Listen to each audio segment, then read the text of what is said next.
I had amnesia, and they made me sign a contract. I only discovered what I lost later. My name is Sophia. I'm 28 years old, and 3 weeks ago, I woke up in Cedars-Sinai Medical Center with no memory of the last 5 years of my life. The first person I saw wasn't a doctor or a nurse. It was a man in an expensive suit holding a stack of papers, telling me I needed to sign them for my own protection.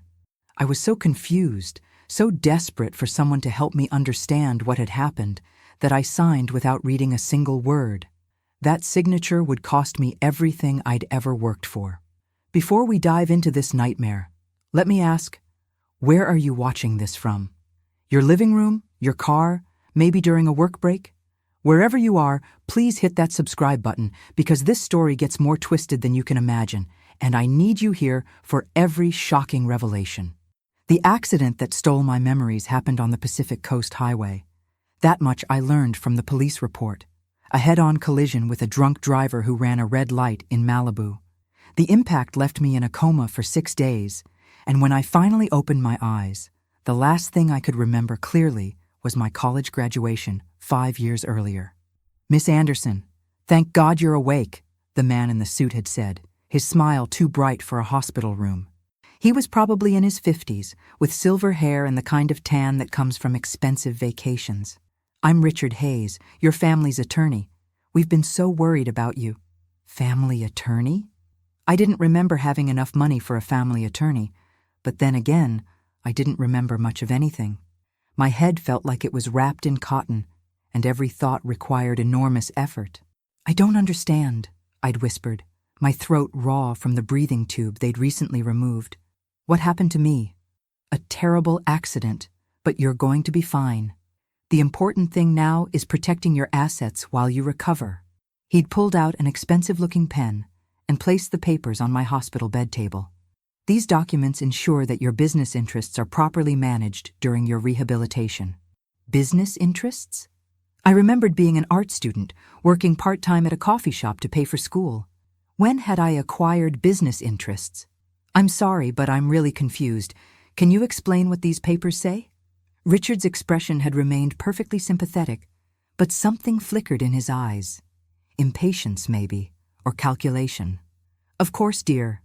It's quite technical, but essentially these documents allow a trusted management company to oversee your financial affairs until you're fully recovered.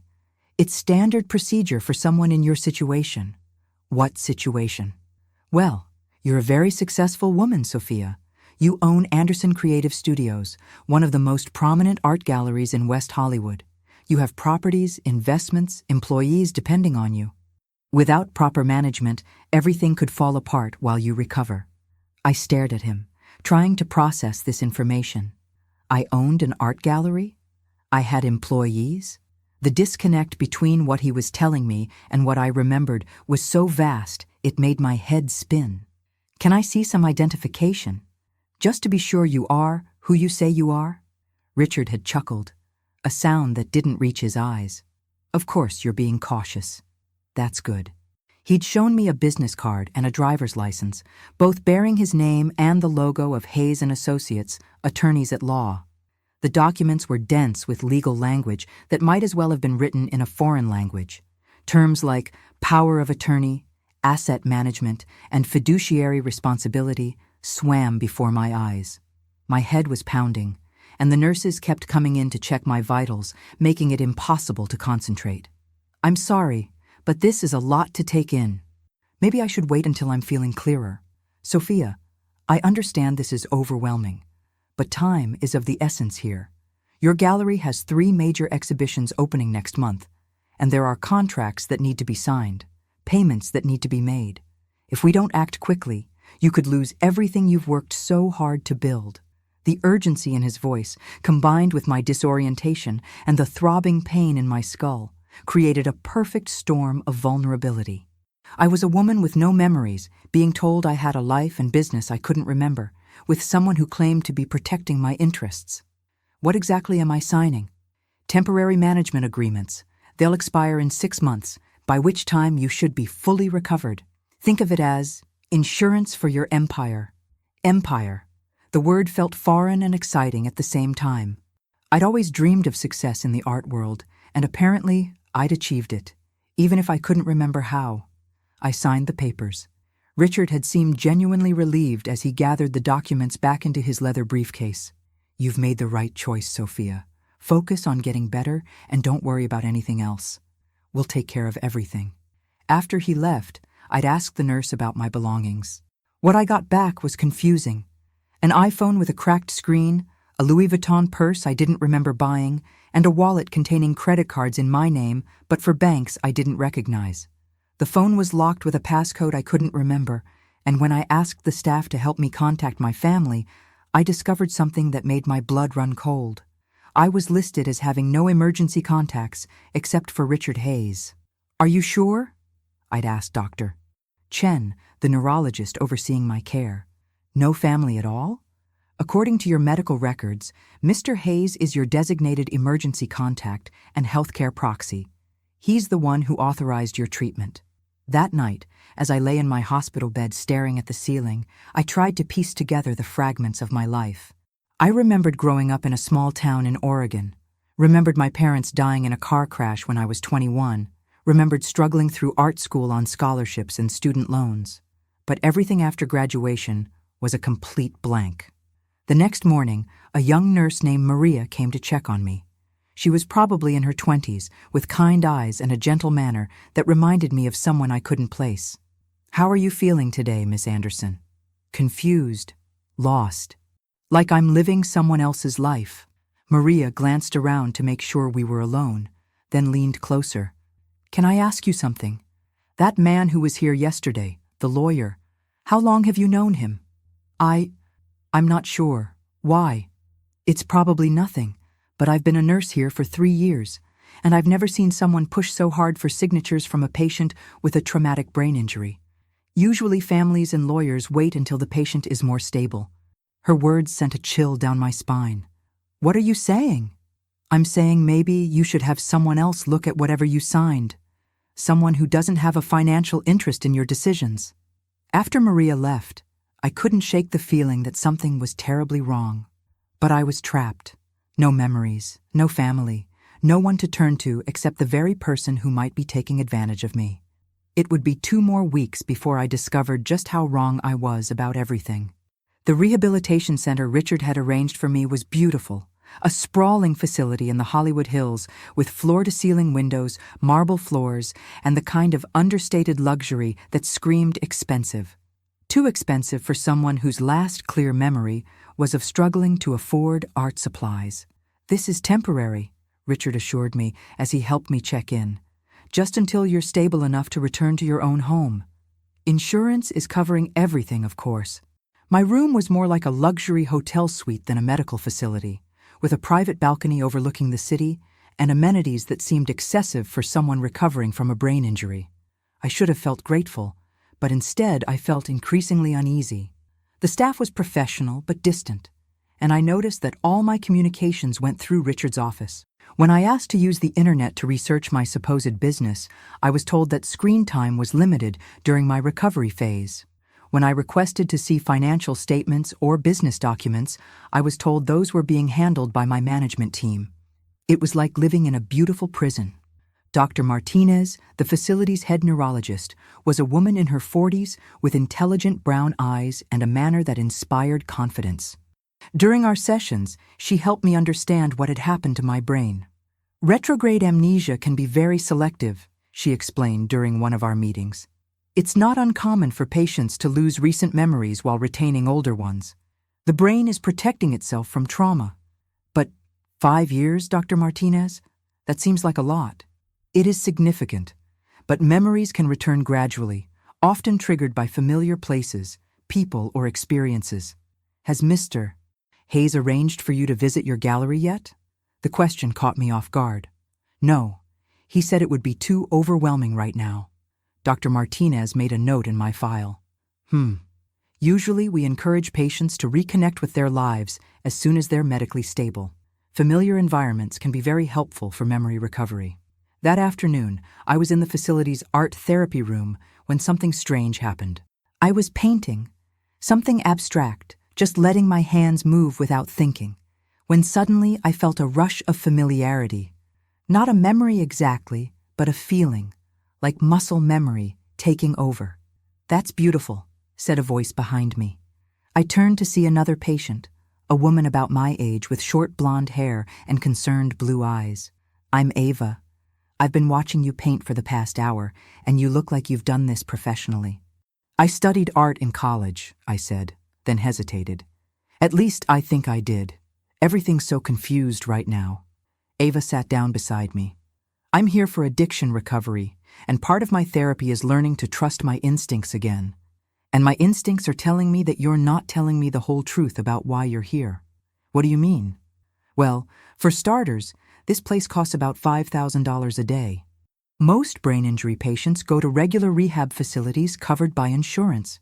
This place is where celebrities and rich people come to detox quietly. $5,000 a day? The number made my head spin. That can't be right. Also, I've seen that lawyer of yours, Richard Hayes. He's famous in certain circles. Famous for what?" Ava looked around to make sure we weren't being overheard. "For helping rich people hide assets during divorces, for managing estates where the family members are, let's say, not getting along. He's not the kind of lawyer you hire for routine business management." That evening, I couldn't stop thinking about Ava's words. When the night nurse came to check on me, I decided to take a risk. "Excuse me, could you help me with something? I'm trying to remember my phone passcode, and I was wondering if there's a way to reset it." The nurse, a kind older woman named Helen, looked sympathetic. "Oh, honey, that's frustrating. Let me see what I can do." Within minutes, she'd helped me reset the passcode using my fingerprint.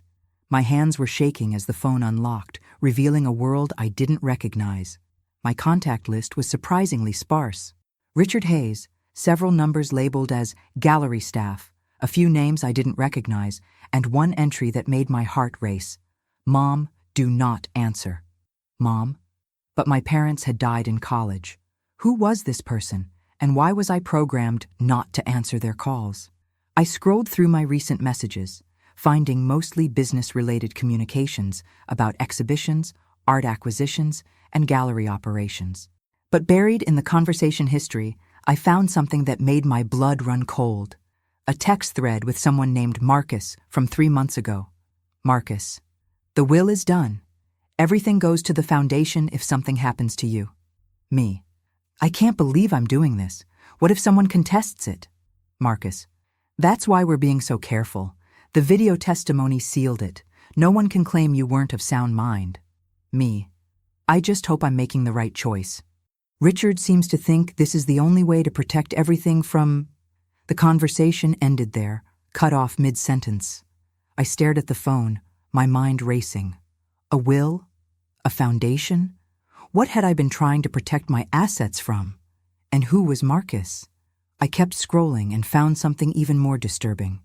A series of emails from someone named Jennifer Anderson. The surname was the same as mine, and the emails were increasingly desperate. 3 months ago. "Sophia, please call me back. We need to talk about what Richard is planning." 2 months ago. "I know you think I'm trying to steal from you, but that's not true. Richard is manipulating you against your own family." 1 month ago. "Sophia, I'm your sister. I know the medication is affecting your judgment, but please just meet with me once. Let me show you the documents Richard doesn't want you to see." 2 weeks ago. "I heard about the accident. The hospital won't let me see you, says I'm not on your approved visitor list. Sophia, please remember that I love you." Sister. I had a sister.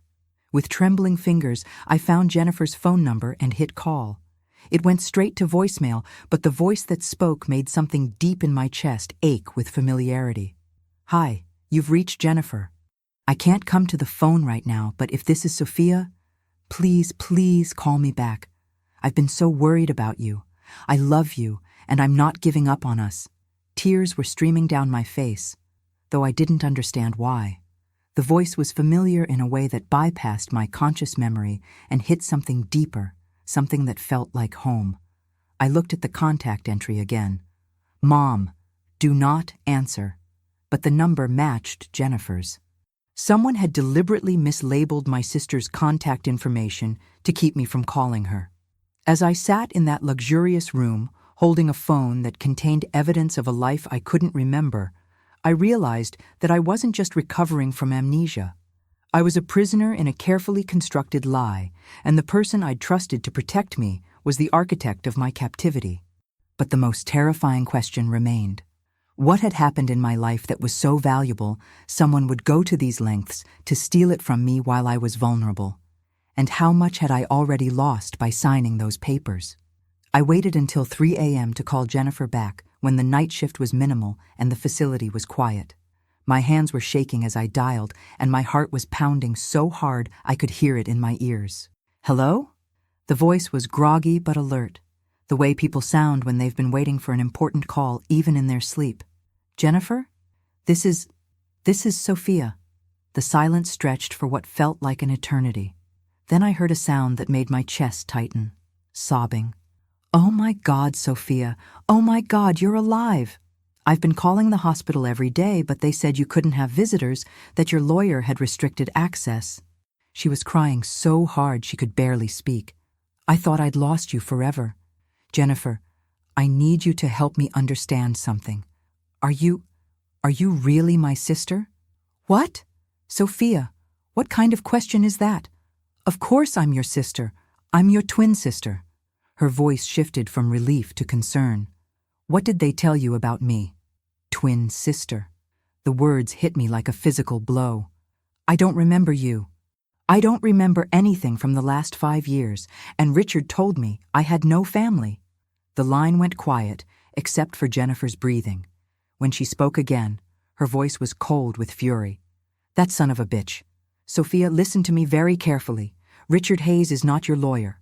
He was never your lawyer. He's a predator who specializes in isolating wealthy people from their families. But he had documents, identification. I'm sure he did. Sophia, you fired him 8 months ago when you discovered he was embezzling from your gallery. You were in the process of pursuing criminal charges against him when you had the accident." The room seemed to tilt around me. "That's impossible. He's been taking care of everything, protecting my business." "What business? Sophia, what exactly did he tell you about your life?" I recounted everything Richard had told me.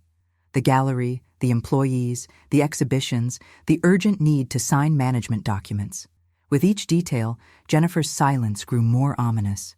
"Sophia," she said finally, "you don't own a gallery. You never did." "What? You're an artist, a very successful one. You've had shows in New York, Miami, Los Angeles. You were featured in art news last year. But you've never owned a gallery."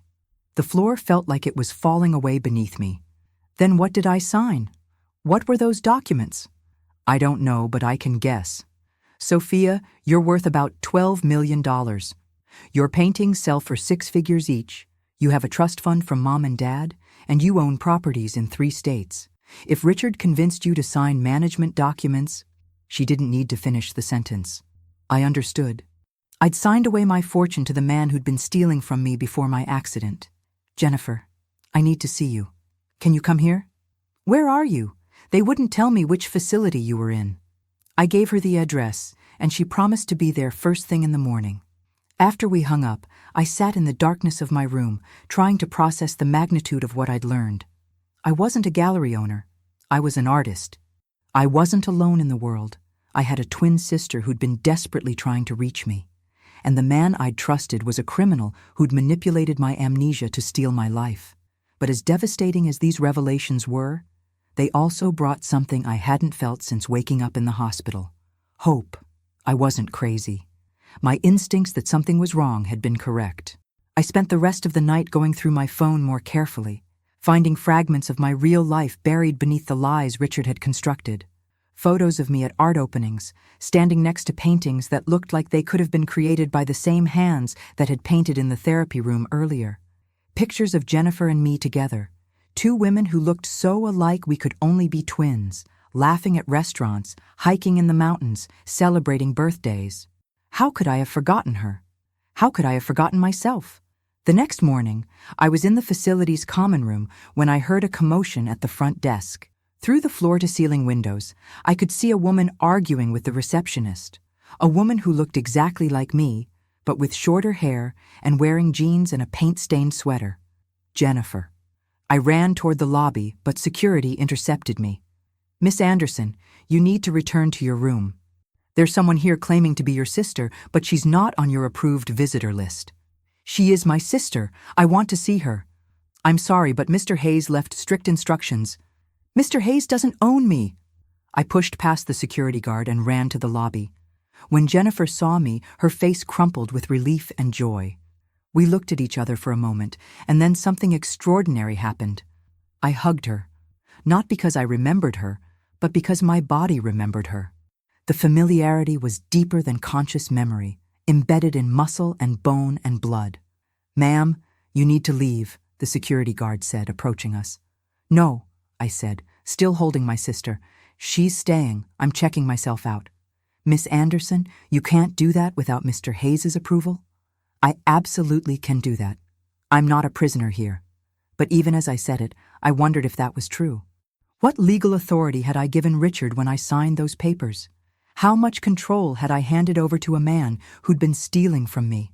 Jennifer pulled back to look at my face. "Sophia, we need to get you out of here right now. I brought a lawyer, a real lawyer, one who actually works for you. But we need to move fast." "Why?" "Because Richard knows I've been trying to find you, and if he realizes you're starting to remember, he'll do whatever it takes to stop you." As if summoned by her words, I heard a familiar voice at the reception desk. Richard Hayes had arrived, and he was arguing with someone I couldn't see. "Where is she?" "I specifically instructed that Miss Anderson was not to have any unauthorized visitors." Jennifer grabbed my arm. "There's a service exit through the kitchen. My car is parked in the alley. We need to go now." As we hurried through the facility, I caught a glimpse of Richard in the lobby. For just a moment, our eyes met across the room, and I saw something in his face that made my blood freeze. Not the concern of a protective lawyer, but the cold calculation of a predator who just realized his prey was escaping. We made it to Jennifer's car just as I heard Richard's voice echoing through the building, demanding that security find me. As we drove away from the facility, heading down winding roads toward the city, I looked back once at the beautiful prison where I'd been held for 2 weeks. "Jennifer," I said as we reached the freeway, "what exactly did I lose when I signed those papers?" She glanced at me, her knuckles white on the steering wheel. "Everything, Sophia. Your bank accounts, your properties, your art collection. He has control of all of it for the next 6 months." "Can we get it back?" "That depends on whether we can prove you were mentally incompetent when you signed them, and whether we can do it before he transfers everything offshore." As Los Angeles spread out before us, glittering in the morning sun, I realized that my fight was just beginning. I'd lost my memories, but I'd found my sister. I'd been betrayed by someone I trusted, but I'd discovered my own strength. The question now was whether 6 months was enough time to reclaim a life I was only beginning to remember, or whether Richard Hayes had planned his theft too perfectly to be stopped. Either way, I wasn't going down without a fight. Hey everyone, if you've ever felt like someone was taking advantage of you when you were vulnerable, drop a comment below. And make sure you're subscribed, because this story is about to get even more intense as I fight to reclaim everything that was stolen from me. Jennifer's apartment in Silver Lake was everything the rehabilitation facility wasn't. Cluttered, lived in, real. The walls were covered with paintings, some I recognized as my own style, even though I couldn't remember creating them. It felt like walking into a museum of my forgotten life. "I've been saving everything," Jennifer explained, leading me through rooms filled with canvases, art supplies, and newspaper clippings. "Every article about your shows, every photo from gallery openings, every piece of mail that came to your apartment before Richard had your mail forwarded to his office." She showed me to a spare bedroom that clearly hadn't been used for storage like the rest of the apartment. The walls here were covered with photos of us together, hiking, traveling, celebrating holidays. In every picture, we looked happy, close, like the kind of sisters who talked every day. "We did talk every day," Jennifer confirmed when I mentioned it. "Until about 6 months ago when you started pulling away. You became paranoid, suspicious of everyone, including me. Richard convinced you I was trying to steal from you. How? Jennifer sat heavily on the bed, suddenly looking exhausted. He showed you fabricated documents, bank statements that made it look like I'd been accessing your accounts, contracts that made it seem like I was trying to claim ownership of your paintings. It was all fake, but you weren't yourself, Sophia. What do you mean? You'd been acting strange for months before you cut me off, forgetful, paranoid, making decisions that didn't make sense. I thought maybe you were having some kind of breakdown from stress. She pulled out a manila folder from the nightstand. But then I started researching Richard Hayes, and I found something terrifying. The folder contained newspaper clippings and printed articles about Richard's previous clients. As I read, a pattern emerged that made my skin crawl. Elderly widow in Pasadena, suffered a fall, developed early dementia, signed over her estate to Richard's management company. She died 6 months later under suspicious circumstances, her children discovering she'd been nearly bankrupted. Tech entrepreneur in San Francisco, head injury from a skiing accident, couldn't remember recent business decisions, gave Richard power of attorney, lost his company and all his investments before his memory returned. Real estate heiress in Newport Beach started showing signs of early-onset Alzheimer's. Richard convinced her that her family was stealing from her, isolated her completely. She's now in a care facility with no access to her money. Oh my God, I whispered. He's done this before. Multiple times. And Sophia, there's something else. In every case, his victims had been prescribed the same medication by the same doctor. She handed me a prescription bottle I recognized. It had been in my purse at the hospital. Dr. Marcus Kellerman. He's Richard's partner. This medication can cause memory problems, confusion, paranoia. Richard has been slowly poisoning you for months. The room spun around me. That's why I couldn't remember things even before the accident. That's why I was suspicious of you. You started taking this medication 8 months ago, right around the time you hired Richard as your accountant. He told you that you were having anxiety attacks, that Dr. Kellerman could help. I stared at the prescription bottle, filled with a rage so pure, it surprised me. They've been drugging me. For months, they've been systematically destroying my ability to think clearly so they could steal everything I'd worked for. And when you started to figure it out, when you fired Richard and threatened to go to the police, you conveniently had an accident. The implication hung in the air between us. You think they caused my accident? I think it was very convenient timing. You were meeting with a criminal attorney the day after your accident. You'd finally stopped taking the medication, and your head was clearing. You were dangerous to them. Jennifer showed me more evidence she'd been collecting. Financial records showing money being moved out of my accounts, emails between Richard and Dr. Kellerman discussing my treatment, even security footage from my apartment building showing Richard coming and going with boxes of my belongings. How much have they taken? So far, about $4 million, moved to accounts in the Cayman Islands. But the really valuable stuff, your paintings, your real estate, your investment portfolio, that's all still here. That's what those documents you signed gave them access to. I thought about the beautiful facility I'd been staying in, the expensive insurance coverage, the luxury that had seemed so excessive. They were using my own money to keep me imprisoned. Worse than that, they were using your money to keep you drugged and compliant while they finished stealing everything. That afternoon, Jennifer took me to meet David Chen, no relation to the Dr. Chen from the hospital, the lawyer she'd hired to help us. His office in downtown LA was modern and expensive looking, the kind of place that charged $1,000 an hour, but his manner was warm and direct. Miss Anderson, I'm going to be honest with you. This is one of the most sophisticated elder abuse cases I've ever seen, except you're not elderly. Richard Hayes has created a nearly perfect scheme. Can we stop him? The challenge is that you did sign those documents voluntarily, while you were conscious and alert. The fact that you were being medicated without your knowledge is crucial, but proving it will be difficult. He spread out copies of the documents I'd signed at the hospital. As I read them more carefully, the full scope of Richard's theft became clear. I hadn't just given him management authority, I'd signed over complete control of my assets, with a clause stating that any attempt to revoke the agreement would require clear evidence of mental competency, as determined by Dr. Kellerman. It's brilliant, David said grimly. The only doctor who can declare you competent to revoke the agreement is the same doctor who's been drugging you. It's a closed loop. So we're stuck? Not necessarily. If we can prove that Dr. Kellerman's treatment was inappropriate or harmful, we can challenge his authority to make competency determinations. And if we can show that Richard knew about the medication's effects when he presented you with the documents, then it's fraud. Exactly. But we need evidence, and we need to move fast because Richard now knows you're free and your memory is returning. As if on cue, Jennifer's phone rang. The caller ID showed my name. Apparently, Richard was calling from my own phone. Don't answer it, David advised. Let him leave a message. The voicemail was Richard's voice, but the concerned lawyer persona was gone, replaced by something cold and threatening.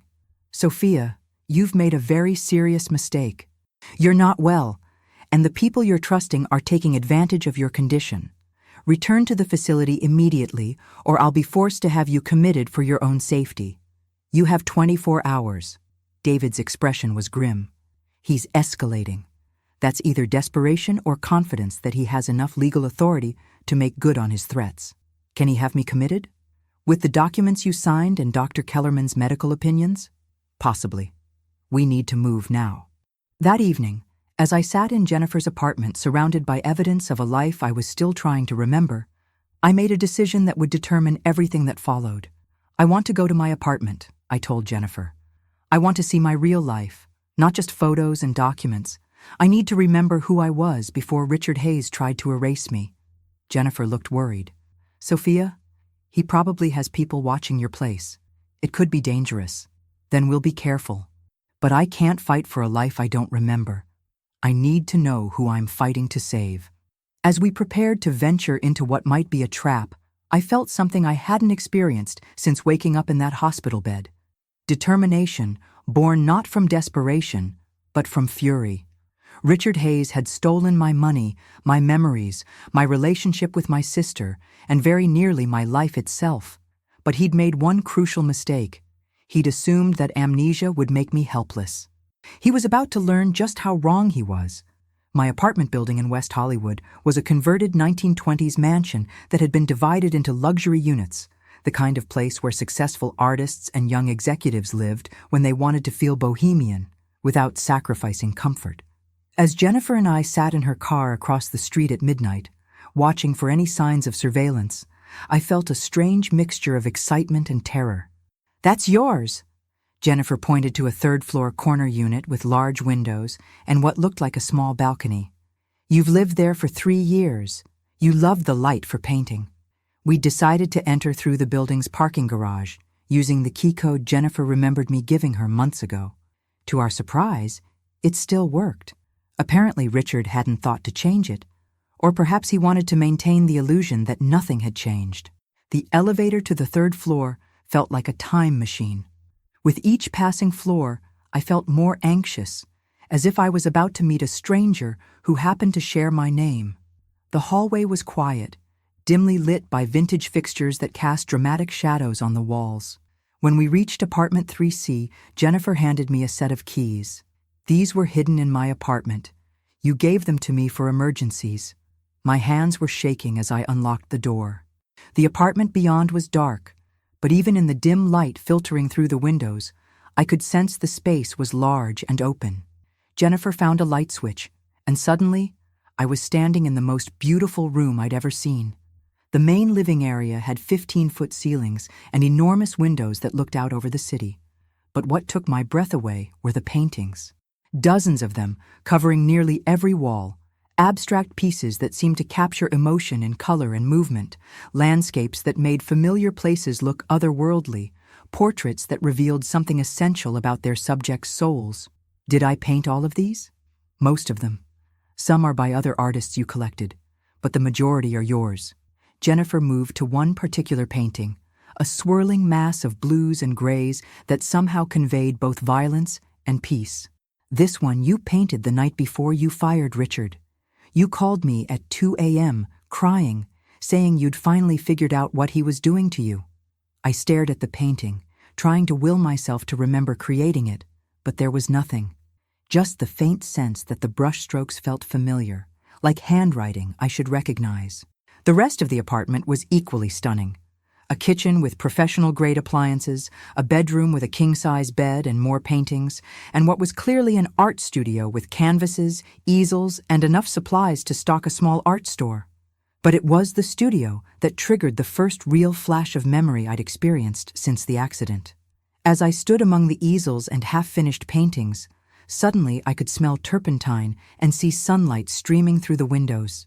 For just a moment, I could almost feel a brush in my hand, could almost remember the satisfaction of mixing the perfect color. Then it was gone, leaving me gasping and disoriented. "What happened?" Jennifer asked, steadying me. "I think I remembered something. Just for a second." We spent the next hour going through the apartment systematically. In the bedroom, I found a journal hidden in a drawer beneath some sweaters. The entries were in my handwriting, chronicling the slow descent into paranoia and confusion that Richard and Dr. Kellerman had orchestrated. 6 months ago. Started seeing Dr. K for anxiety. The medication makes me feel foggy, but R says it's normal. Having trouble concentrating on my work. 5 months ago. Jennifer came by today worried about me. I couldn't remember our lunch plans from yesterday. She thinks something's wrong, but Dr. K says memory issues are common with anxiety medication. 4 months ago. Found bank statements that don't make sense. Money missing. Jennifer says she didn't take anything, but R showed me records of her accessing my accounts. I don't know who to trust anymore. 3 months ago. Fired R today. Finally realized what he's been doing. Meeting with criminal attorney tomorrow. Jennifer was right about everything. How could I have been so stupid? The final entry was dated 2 days before my accident. Stopped taking the medication. Head clearing for the first time in months. Dr. K keeps calling, says I'm having a breakdown, but I feel more like myself than I have in weeks. R threatening legal action if I don't reinstate him. Jennifer crying with relief that I'm speaking to her again. Tomorrow, I'm going to the police. I'd never made it to the police. Sophia, look at this.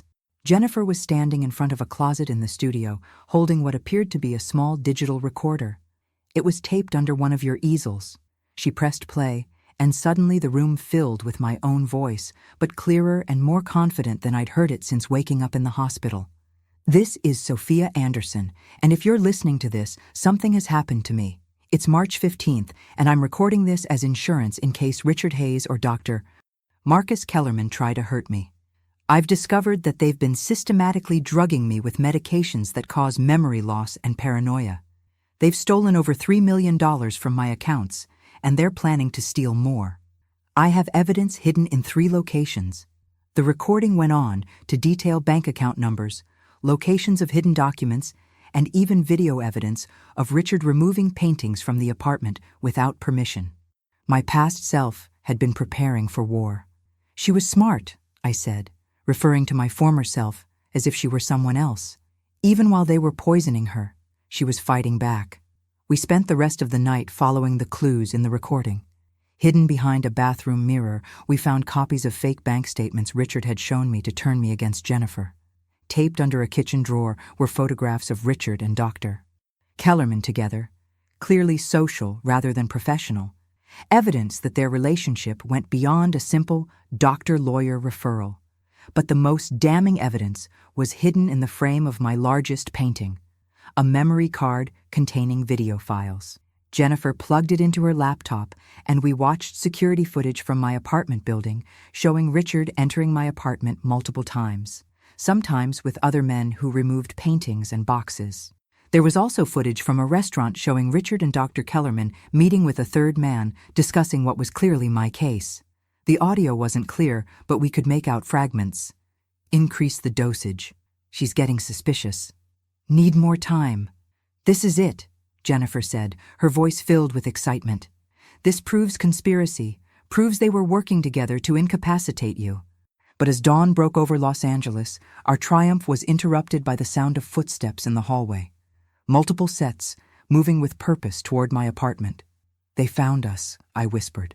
Jennifer quickly pocketed the memory card and my journal as heavy footsteps stopped outside the door. A key turned in the lock. Apparently Richard had changed the locks and given himself access. The door opened to reveal Richard Hayes flanked by two large men in security uniforms, and behind them, Dr. Kellerman, a thin man with cold eyes and the kind of smile that never reached his face. "Sophia," Richard said, his voice carrying that false concern I now recognized as manipulation. "Thank God we found you. Dr. Kellerman has been very worried about your condition." "I'm fine. Get out of my apartment." "This is exactly what we were afraid of," Dr. Kellerman said, pulling out what looked like a medical evaluation form. "Aggressive behavior, paranoid thinking, inability to recognize the severity of her condition. I'm afraid Miss Anderson needs immediate psychiatric intervention." The security guard stepped into the apartment, and I realized that the documents I'd signed had given Richard more power than just financial control. Somehow, he'd gained the legal authority to have me committed. "You can't do this," Jennifer said, stepping between me and the men. "She's not mentally ill, she's being poisoned." "Miss Anderson," Richard said, ignoring Jennifer entirely, "you're clearly not competent to make decisions about your own welfare. Dr. Kellerman has prepared the necessary paperwork for a 72-hour psychiatric hold." As the security guards moved toward me, I made a split-second decision that would either save my life or destroy it completely. I ran toward the studio windows, which opened onto the fire escape. "Stop her!" Richard shouted, but I was already climbing through the window onto the metal stairs outside. As I clattered down the fire escape with Jennifer close behind me, I could hear Richard's voice echoing from the apartment. "Call the police. Tell them we have a mentally ill woman who's a danger to herself and others." We reached Jennifer's car just as police sirens became audible in the distance. As we sped away from my beautiful apartment and the life I was still trying to remember, I realized that the evidence we'd found, damning as it was, meant nothing if Richard could have me declared mentally incompetent and locked away in a psychiatric facility. The hunt was on, and I was no longer just fighting to reclaim my money and my memories. I was fighting for my freedom itself. "Where are we going?" I asked Jennifer as she navigated through early morning traffic. "Somewhere safe. Somewhere Richard can't find us while we figure out how to use what we found. And if he does find us?" Jennifer's jaw was set with determination. "Then we make sure the evidence gets to the right people before he can silence us permanently." As Los Angeles woke up around us, I looked back at the city where I'd built a successful life I couldn't remember, and realized that sometimes the most important fight isn't for what you've lost. It's for the right to become whoever you choose to be next. But first, I had to survive long enough to make that choice. We drove to the one place Richard would never think to look for us, the original coffee shop where I'd worked during art school, now a trendy spot in Venice Beach called The Grind. Jennifer had remembered me mentioning that the owner, Carlos, had always told his former employees they had a place to crash if they ever needed it. Carlos was in his 50s now, with gray threading through his black hair, but his smile was warm with recognition when he saw Jennifer. "Jenny, how's your sister doing? I heard about the accident." "That's actually why we're here, Carlos. We need help." Within an hour, we were set up in the small apartment above the coffee shop that Carlos used for storage.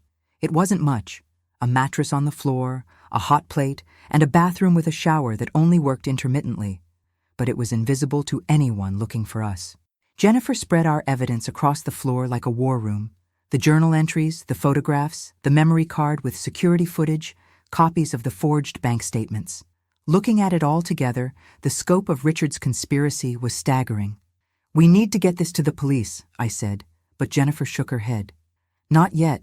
Richard still has legal authority over you because of those documents you signed. If we go to the police now, he'll just tell them you're having a psychotic break and need to be committed for your own safety. Then what do? We need someone with more authority than the police, someone who can't be intimidated or bought off." Jennifer pulled out her laptop and began researching. After an hour, she found what we were looking for: Assistant District Attorney Maria Santos, who specialized in elder abuse and had a reputation for taking on cases that other prosecutors avoided. "She's prosecuted several conservatorship fraud cases," Jennifer explained. "And look at this. She gave a speech last year about predators who target people with brain injuries." Getting a meeting with an ADA wasn't easy, but Jennifer was persistent. She called Santos's office every hour, finally reaching a sympathetic secretary who agreed to pass along a message about an urgent case involving financial exploitation of a brain injury victim. While we waited for a response, we used the coffee shop's Wi-Fi to research Richard and Dr. Kellerman more thoroughly. What we found was terrifying in its implications. Richard Hayes had been sanctioned by the California State Bar 3 times for ethics violations, but each time he'd managed to avoid serious consequences. Dr. Kellerman had his medical license suspended in Texas before moving to California, and his current practice specialized in cognitive assessment for legal proceedings. Essentially, he was a professional witness who could be hired to declare people mentally incompetent. But the most disturbing discovery was a newspaper article from 2 years ago about the suspicious death of Eleanor Whitman, the Pasadena widow who'd been one of Richard's victims. She'd died in her sleep at a private care facility, and although the death was ruled natural causes, her children had raised questions about the timing. She died just days before a scheduled competency hearing that might have restored her legal rights. "How many people has he killed?" I asked, staring at Eleanor's photograph. "We don't know, but we're not going to become the next victims." That afternoon, Ada Santos called back personally. Her voice was crisp and professional, but I detected genuine interest when Jennifer outlined our case. "Can you be at my office in 2 hours? And bring everything you have." The downtown DA's office was all business: fluorescent lights, government-issue furniture, and the perpetual hum of overworked people fighting impossible caseloads. Maria Santos was younger than I'd expected, probably in her 30s, with intelligent dark eyes and the kind of focused intensity that suggested she didn't waste time on cases she couldn't win. "Show me what you have," she said without preamble. We spread our evidence across her conference table, and I watched her expression change as she reviewed each piece. The journal entries made her frown. The photographs made her lean forward with interest. But when she saw the security footage of Richard removing my belongings, her expression turned predatory. "This is conspiracy to commit fraud, elder abuse, and possibly attempted murder," she said after reviewing everything. "The challenge is that you're not elderly, and proving that the medication was administered without your knowledge will be difficult. But there's enough for charges, right?" "Possibly. But Richard Hayes is a sophisticated criminal with expensive lawyers. If we're going to take him down, we need to do it right the first time." Santos explained that while our evidence was compelling, it might not be enough for conviction without additional proof. Testimony from other victims would help, but most of them were either dead or too mentally impaired to serve as witnesses. "What we need," she said, "is to catch them in the act, to get them on record admitting what they've done. You want me to wear a wire? I want you to disappear for a few more days while we set up a sting operation. Let Richard think he's won. Let him get overconfident. Then we'll arrange a meeting where you appear to be willing to sign additional documents, and we'll record everything." The plan was risky. If Richard suspected anything, he could have me committed before we got the evidence we needed. But it might be our only chance to gather proof that would stand up in court. That evening, as Jennifer and I sat in our cramped hideout above the coffee shop, planning the operation that would either free me or destroy me completely, my phone rang. The caller ID showed my own name. Richard was calling from my phone again. This time, we answered. "Sophia, thank God." Richard's voice was filled with what sounded like genuine relief. "We've been so worried about you. Dr. Kellerman thinks you're having a severe dissociative episode." I forced my voice to sound confused and frightened, the way I'd felt in those first days after the accident. "Richard, I'm so confused. I don't know who to trust anymore." "Of course you're confused, dear. That's why you need medical supervision. Where are you? We can have an ambulance there in minutes." "I'm scared to go back to the hospital. Jennifer keeps telling me terrible things about you, but I don't know what's real anymore." There was a pause, and I could almost hear Richard calculating. "Jennifer is very sick, Sophia. She's been trying to steal from you for months. But we can fix this. There are some additional documents that will protect you from her completely. Can you meet me tomorrow?" "I don't know." "Sophia, listen to me very carefully. You signed papers giving me the authority to protect you, but there are loopholes Jennifer could exploit. If you don't sign these additional documents tomorrow, she could take everything: your paintings, your apartment, your entire fortune." The greed in his voice was unmistakable now, and I caught Jennifer's eye. She was recording everything. What kind of documents? Trust amendments, some tax forms, nothing complicated. We can meet somewhere private, just you and me. No hospitals, no doctors, just 10 minutes to secure your future. We arranged to meet the next afternoon at a small park in Santa Monica. After I hung up, Santos called to confirm that her team would be ready. Remember, she said, we need him to admit that he knew about the medication, that he knew you weren't competent when you signed the original documents. If he says anything about Eleanor Whitman or his other victims, even better. That night, I couldn't sleep. Tomorrow would determine whether I reclaimed my life or lost it forever. As I lay on the mattress in that tiny apartment, listening to the sounds of Venice Beach outside, I thought about the woman I'd been before Richard Hayes entered my life. From her journal entries and her preparation for this fight, she'd been strong, creative, independent. She'd built a successful career and a life she loved. Richard had tried to erase her, but she'd fought back even while being poisoned and gaslit. Tomorrow, I would finish the fight she'd started. The question was whether I was strong enough to honor the courage she'd shown, or whether Richard's manipulation would prove too sophisticated to overcome. Either way, the war for my life was about to end. Are you rooting for me to take down this predator? Let me know in the comments, and don't forget to subscribe, because tomorrow's chapter reveals everything about how this twisted scheme finally falls apart. The Santa Monica Park Richard had chosen was perfect for our purposes. Open enough that ADA Santos's surveillance team could position themselves nearby, but with enough trees and benches to make our conversation seem private. I was wearing a wire so small it was virtually undetectable, and Jennifer was positioned across the park with a telephoto lens ready to document everything. I arrived 30 minutes early and took a seat on a bench near the playground, watching families with their children and trying to calm my racing heart. Everything depended on the next hour. If Richard suspected this was a setup, if he realized I was recording him, the case would collapse, and I'd likely find myself committed to a psychiatric facility indefinitely. At exactly 2 p.m., I saw Richard approaching across the grass. He looked different than he had in the hospital, less polished, more predatory. Gone was the concerned lawyer persona. This was a man who thought he was minutes away from securing the biggest score of his criminal career. "Sophia," he said, sitting beside me on the bench. "You look much better, more centered." I stopped taking the medication Dr. Kellerman prescribed. It was making me feel foggy. Richard's expression flickered for just a moment, annoyance, maybe calculation.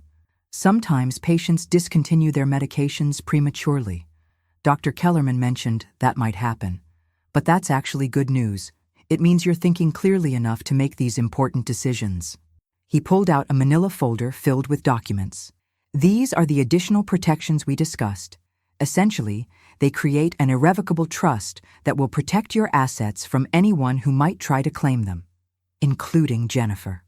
I pretended to study the papers, though the legal language might as well have been written in ancient Greek. "Richard, can I ask you something?" "Of course." "In the hospital, when you first brought me papers to sign, did you know I wasn't thinking clearly because of the medication?" Richard was quiet for a moment, and I could see him weighing his response. When he spoke, his voice carried a hint of the contempt he'd been hiding. "Sophia, you've always been impulsive, emotional. The medication helped stabilize your mood so you could make rational decisions. But I wasn't making rational decisions. I signed over control of my entire life to someone I didn't even remember hiring. You hired me because you needed protection. From Jennifer, from other people who wanted to take advantage of your success. The fact that you can't remember our professional relationship doesn't change the validity of our agreements." I took a deep breath, knowing this next question would determine everything. "Richard, I've been having some memory flashes. I think I remember firing you. Did that actually happen?" His mask slipped completely for a moment, and I saw raw anger in his eyes. "You were having a psychotic episode, Sophia. Dr. Kellerman's notes clearly document your paranoid delusions, your inability to distinguish reality from fantasy. Legally, nothing you said or did during that period has any validity. So you did know I was mentally impaired when you had me sign the hospital documents? I knew you were receiving appropriate medical treatment for your condition, yes. It wasn't a full confession, but it was close. I needed him to be more explicit. Richard, I found some things in my apartment. Videos, bank statements. It looks like you've been taking money from my accounts for months. Richard's laugh was cold and calculating. More paranoid delusions, I'm afraid. Sophia, you're very sick. Without proper medical supervision, you're going to destroy yourself and everyone around you. He leaned closer, and suddenly I could smell his cologne, see the calculated cruelty in his eyes. Here's what's going to happen. You're going to sign these documents, and then you're going to voluntarily commit yourself for psychiatric treatment. Dr. Kellerman has a lovely private facility picked out. Very discreet, very comfortable. You'll be safe there while your assets are properly managed. And if I refuse, then I'll have you committed involuntarily. The documents you signed give me that authority. Either way, you're not walking away from this park as a free woman. My blood ran cold. This wasn't just about stealing my money. Richard was planning to lock me away permanently, probably in the same kind of facility where Eleanor Whitman had died under suspicious circumstances. You've done this before, haven't you? I said, abandoning all pretense of cooperation. Other people like me. How many, Richard? His smile was genuinely chilling now. Enough to know exactly how this ends. Sign the papers, Sophia. What happened to Eleanor Whitman? Richard's expression didn't change, but something flickered in his eyes. Surprised that I knew the name, maybe calculation about how to respond. Eleanor was a very sick woman who died peacefully in her sleep. Her family tried to make trouble, but there was no evidence of any wrongdoing. Because you killed her before she could testify. I didn't kill anyone, Sophia. I simply managed the timeline to ensure that disruptive influences were minimized. It was as close to a confession as we were going to get. I glanced across the park and saw Jennifer give me a subtle thumbs up. She'd captured everything on camera. Richard, I said, standing up from the bench, I have something to tell you. Sit down, Sophia. We're not finished here. Actually, we are. You see, I've been recording this entire conversation. And those surveillance teams positioned around the park, they're with the district attorney's office. Richard's face went white, then red with fury. You're lying. You're too impaired to plan something like this. Am I? Because it seems to me like I just got you to confess to conspiracy, fraud, and accessory to murder, all while you thought you were manipulating a brain-damaged victim. Richard lunged for me, but before he could make contact, plainclothes officers emerged from their positions around the park. Within seconds, he was on the ground in handcuffs, screaming about how I was mentally ill and couldn't be trusted. Richard Hayes, Ada Santos said, approaching with what looked like an army of investigators. You're under arrest for conspiracy to commit fraud, elder abuse, unlawful imprisonment, and accessory to murder in the death of Eleanor Whitman. As they led him away, Richard turned back to me one final time. This isn't over, Sophia. You'll never be free of what I've done to you. But he was wrong. As I watched him disappear into a police car, I felt something I hadn't experienced since waking up in that hospital bed. Complete, overwhelming relief. The next few hours were a blur of statements, paperwork, and legal proceedings. Dr. Kellerman was arrested at his office, along with 2 associates who had been helping them identify and target victims. The private facility where Richard had planned to imprison me was raided, revealing several other patients who had been held against their will while their assets were stolen. Within a week, the documents I'd signed were voided by a judge who ruled that I had been mentally incompetent due to medication administered without my knowledge. My bank accounts were unfrozen, my properties returned, my paintings restored to my apartment. But the most important restoration was my relationship with Jennifer. As we sat in my apartment a month later, surrounded by the life I was still learning to remember, she showed me something that made me cry with joy. A painting I'd given her for her birthday 2 years earlier. You told me to keep it safe, she said, because it was painted with the happiest day of your life. The painting was simple. 2 women who looked identical, sitting by a lake, laughing at something only they could understand. As I stared at it, suddenly I could remember that day. Not completely, not perfectly, but enough. The smell of the lake, the sound of Jennifer's laughter, the feeling of pure contentment that had inspired me to capture the moment in paint. I remember, I whispered. I remember being happy. You'll be happy again, Jennifer said. Different than before, maybe, but happy. She was right. The memories came back slowly, triggered by familiar places and people and experiences. Not all of them returned. There were still gaps, still moments lost forever. But I discovered that remembering every detail wasn't as important as I'd thought. What mattered was choosing who to become with the life I'd fought to reclaim. 6 months after Richard's arrest, I had my first art show since the accident. The paintings were different than my earlier work, darker in some ways, but with an underlying strength that hadn't been there before. I called the exhibition Reclaimed, and every piece sold on opening night. Jennifer stood beside me as I talked to reporters about my experience, about the importance of protecting vulnerable people from predators like Richard Hayes. When they asked how it felt to rebuild my life from nothing, I thought about the question carefully. I didn't rebuild from nothing, I said finally. I discovered that I'd never lost the most important thing, the ability to choose who I wanted to be. Richard Hayes stole my money, my memories, and nearly my freedom. But he couldn't steal my capacity for growth, for love, for hope. What would you say to other victims of similar crimes? That you're stronger than you know. That the people who try to take advantage of your vulnerability are counting on you to give up, to believe you're powerless. Don't give them that satisfaction. Fight back. Ask for help. Trust the people who love you. As the crowd dispersed and Jennifer helped me pack up the remaining pieces, I thought about the woman I'd been before Richard entered my life. She'd been successful and independent, but also isolated, guarded. The trauma had been terrible, but it had also taught me something valuable about the importance of connection, of trust, of allowing people to help you. I was different now than I'd been before the accident. Not better or worse, just different. And for the first time since waking up in that hospital bed, I was genuinely excited to see what came next. Richard Hayes was sentenced to 15 years in federal prison. Dr. Kellerman received 12 years. Their associates received shorter sentences in exchange for cooperation. The private facility was shut down permanently, and new laws were passed making it harder for predators to exploit people with brain injuries. But the real victory wasn't legal. It was personal. I had my life back, my sister back, my future back.